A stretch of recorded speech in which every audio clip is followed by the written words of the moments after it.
सोलापूर जिल्ह्यामध्ये जे आहे ते मागील 15 दिवसापासून वृक्षतोडीचे बेसुमार जे आहे ते वृक्षाची जी आहे ती कत्तल होताना पाहायला मिळते। एकीकडे समाजाला काय हवंय, लाकडं हवेत की वृक्ष हवेत हा देखील आता चिंतनाचा विषय बनलाय। आणि सोलापूर जिल्ह्यातल्या अशा घटना टेंभुर्णी MIDC मधील असो किंवा सोलापूरमधली घटना असो किंवा एका वयस्कर आजीला जे आहे ते माडा तहसील समोर झाडं तोडणाऱ्यावर कारवाईसाठी उपोषण करावं लागतंय, वन विभाग करतंय का, हा सवाल जो आहे तो सर्वसामान्य नागरिक उपस्थित करताना पाहायला मिळतात। मी अशा गावामध्ये ज्या गावाचा उपक्रम अतिशय अनुकरणीय आणि प्रेरणादायी आहे, मी सध्या लोंडेवाडीमध्ये मुद्द्याचं बोलामध्ये मी संदीप शिंदे आपलं स्वागत करतो। एकीकडे बेसुमार वृक्षांची कत्तल आणि दुसरीकडे 2000हून अधिक वृक्षांची लागवड करणाऱ्या लोंडेवाडीमध्ये माडा तालुक्यातलं हे पहिलं गाव आहे। त्यानंतरचं हे गाव जे आहे ते माडा तालुक्यातलं वडाचीवाडी, जे की रमेश भोईटे या गावचे सरपंच आहेत, त्यांच्या माध्यमातून देखील त्या गावामध्ये हा उपक्रम राबवण्यात आला आहे। आणि या लोंडेवाडी गावचे देखील आपल्या समेत सरपंच आहेत संतोषजी लोंढे। नेमका हा उपक्रम राबवण्याचा नेमका काय संकल्प, एकीकडे बेसुमार वृक्षाची कत्तल होते दिवसा आणि दुसरीकडे हा उपक्रम चर्चेत येताना पाहायला मिळतो तुमचा?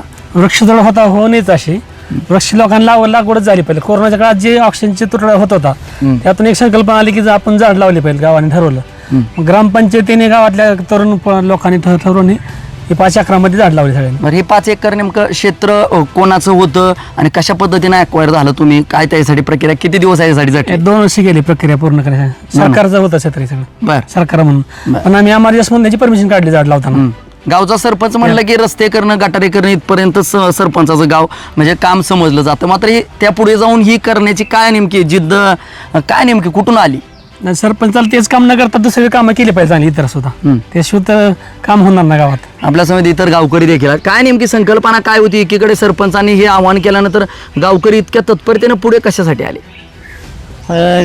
गावकऱ्यांना मनातून जोपर्यंत होत नाही कुठली गोष्ट तोपर्यंत हे शक्य नाही।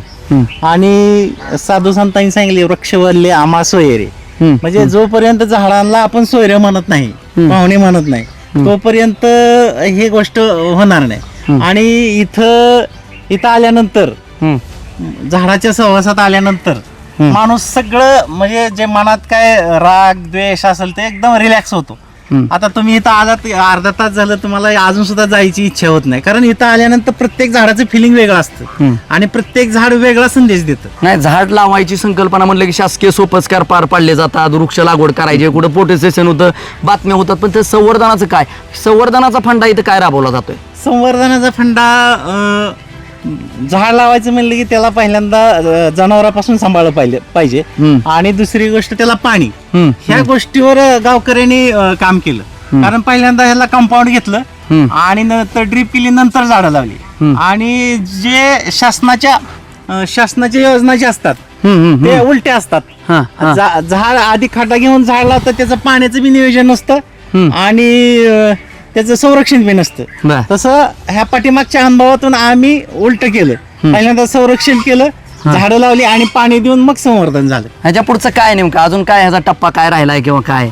आता ह्याच्या पुढं ह्या लोकांना ह्या प्रजाती माहिती व्हाव्यात आणि लोकांनी इथं येऊन बघावं, याच्यासाठी पर्यटन कलेक्टर साहेबांनी पर्यटन मधून आमचं गाव निवडलेलं आहे, त्याच्यासाठी त्यांनी निधी पण दिलेला आहे आणि त्याच्यातून लोकांना इतर लोकांना कसं आणता येईल त्याच्यासाठी आमच्या गावासाठी शासन प्रयत्न करतंय। इतके दिवस आम्ही ही शासनाची योजना राबवण्यासाठी प्रयत्न करतो, पण आता शासन आमच्यासाठी प्रयत्न करतं। आपल्या समवेत माढा तालुक्यातले एकीकडे लोंडेवाडी गावकऱ्यांनी राबवल्यानंतर वडाचीवाडी, जे की शेवटचं माढा तालुक्यातलं गाव, अशा गावचे सरपंच रमेश भोईटे देखील आहेत।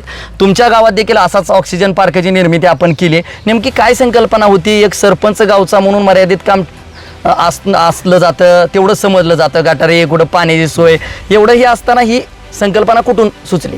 गटार रस्ते हे तर म्हणजे पहिलेपासून झाल्या ते होत राहणार आहेत, काहीतरी वेगळं युनिक काम करावं। आणि मध्यंतरी आपल्याकडे करोना आला, त्यावेळेमध्ये ऑक्सिजनचा फार तुटवडा जाणवला, त्यामध्ये आमच्या लक्षात आलं की ऑक्सिजनसाठी आणि पर्यावरणासाठी काम करणारे लोक अजिबात नाहीत, म्हणजे तुरळक आहेत। म्हणून आम्ही झाडं लावायचा गावकऱ्याच्या मदतीनं निर्णय घेतला, ग्रामनिधीतून सुरुवातीला झाडं लावली, लोकवर्गणी केली, त्याला कंपाऊंड केलं आणि जवळपास तात्याने आम्ही एका वैचारिक लेवलनं आम्ही काम केलं। आमच्या गावात आम्ही 13,000 झाडं लावलेत आणि ते आता जवळपास 5 वर्ष झालं पूर्ण म्हणजे 40 फुटापर्यंत हाईटची झाडं झालेली आहेत। त्याच्यामुळे पर्यावरणाचा ऑक्सिजन पर्यावरणामध्ये आणि पक्ष्यांना जवळपास जानेवारी आणि फेब्रुवारी महिन्यात जवळपास आमचे 2 ते 2.5 लाख पक्षी येऊन बाहेरच्या देशातील पक्षी येऊन राहतात, त्यांना एक हक्काचं घरटं मिळालं आहे। ते देण्याचा आम्ही प्रयत्न केला आहे आणि सर्व गावांनी असंच पर्यावरणाचं काम करावं आणि अवेळी पाऊस पडतो त्याचं कारण म्हणजे झाडं नसल्यामुळे असा अवेळी पाऊस पडतो आणि नुकसानकारक स्थितीला होतो पाऊस जास्त पडतो कधी कमी पडतो तर पर्यावरणाचे सगळ्यांनी कामं करावं. आज पर्यावरण दिन आहे त्यानिमित्त सगळ्यांना पर्यावरण दिनाच्या शुभेच्छा देतो. आपण जर पाहिलं तर हे माढा तालुक्यातले 2 आदर्श सरपंच म्हटलं तर काही चुकीचं ठरणार नाही. एकीकडे संतोष लोंढेंनी हा उपक्रम राबवलाय आणि हे माढा तालुक्यातलं वडाची वाडी हे गाव आहे, शेवटचं गाव आहे माढा तालुक्यातलं. अक्षरशः बार्शी तालुक्याच्या सीमेवर असलेल्या गाव असलेल्या दोन्ही गावच्या सरपंचांनी जो आहे तो आदर्श उपक्रम राबवला आणि कुठतर पर्यावरण संवर्धनासाठी या 2 सरपंचांचं केलेलं काम जे आहे ते अतिशय कौतुकास पात्र असंच आहे. त्यामुळे प्रत्येक गावकऱ्यांनी आणि गावातल्या सरपंचांनी कुठतर गटार पाण्याची सोय आणि आरोग्याचा प्रश्न न सोडवता आता वृक्ष संवर्धनासाठी आणि पर्यावरण संवर्धनासाठी एक पाऊल पुढे टाकण्याची खऱ्या अर्थानं गरज आहे. तुम्ही पाहत राहा मुद्द्याचं बोला.